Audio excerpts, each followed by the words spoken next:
আগে ভিডিওটি দেখো, তারপরে ফানি কমেন্ট পড়া হবে। আমাকে যে বিয়ে করবে সে যদি বেশি মা ভক্ত হয় তাহলে অবভিয়াসলি আমি তার সংসার করব না। আমার কথা হচ্ছে বউকে আর মাকে সেম ভাবে ভালোবাসতে হবে। মাকে যদি একটা খাবার এনে দেয়, বউকেও তার একটা খাবার এনে দেওয়া লাগবে। পাবনা সিট খালি আছে। পাবনা মানসিক হাসপাতাল কর্মীদেরকে দৃষ্টি আকর্ষণ করছি, আপনাদের হসপিটালের 303 নম্বর বেডের রোগী বাইরে চলে এসেছে। ভাবির চেয়ে ভঙ্গি বেশি। তুই যে হিজড়ি, তোর বাড়ির লোকজন জানে তুই মনে করছিস তোর বিয়ে হবে বাড়া। বিয়ে একটা না 4টে করতে পারবা, কিন্তু সংসার একটাও টিকবে না।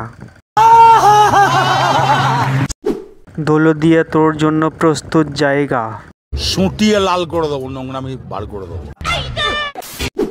তুই তো রাস্তার মেয়ে, তোকে কে বিয়ে করবে? পালতু মেয়ে।